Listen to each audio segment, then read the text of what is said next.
আসলে ফোন মারফত আমার বড় ভাইয়ের কাছে একজন বলছিল যে প্রত্যেক দোকান থেকে 5,000 টাকা করে দিতে হবে। দিনে না মাসে হবে? এটা দিনে প্রতিদিন না মাসে? মাসিক। কে বলছে? নাম কি? এটা মালিক ভাই বলছে। মালিক কে? মালিকের পরিচয় দেন। আব্দুল মালিক ভাই, জামায়াতের ইউনিয়ন সেক্রেটারি। আব্দুল মালিক জামাত মানে এই ইউনিয়ন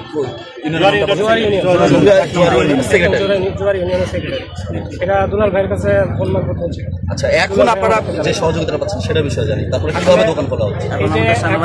এখন আমরা সেনাবাহিনীকে শ্রদ্ধা জানাই এবং আমরা কোনো হট্টগোল করবো না বিদায় আমরা ওনাদের শরণাপন্ন হয়েছি।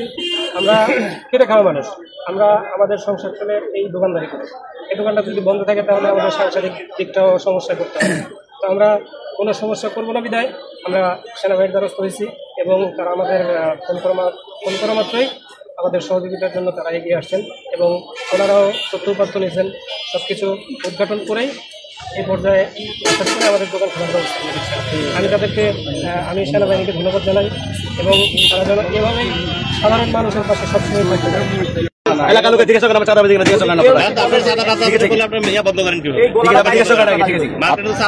আপনি কি করেন? আমি ব্যবসা করেন? আর রাজনীতি করেন? রাজনীতি করেন না? হ্যাঁ, কাস্টমার দোকানদারি। আপনি কি করেন? আপনি এখানে কেন আসছেন? আমার দাদা সম্পর্কে আমার ভাই। আমরা 3 ভাই। জামাতের ওয়ার্ড সভাপতি কেন এখানে? আপনি একটু দিকে আসেন। এই জমির মালিক আপনি? এই জমির মালিক আমার আব্বা। ওয়ারিশ সূত্রে আমরা এখানে আছি, তারপরও আমি এখানে ছিলাম না। বাবা কিভাবে মালিক?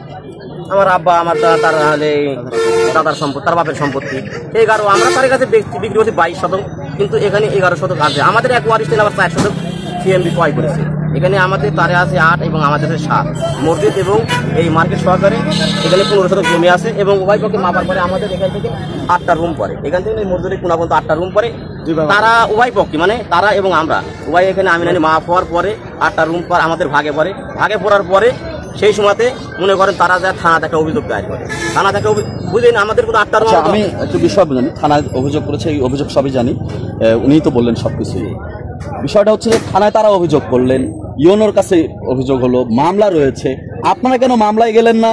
আপনারা কেন অভিযোগ করলেন না সেটা বলেন। আপনারা কেন গেলেন না? থানার রায় হিসাবে আমাদের গত শনিবারে বসার কথা ছিল উভয় পক্ষে।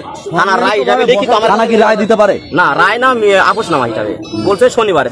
তারাই আগে বসার কথা, না বসে তারা ম্যাডামের কাছে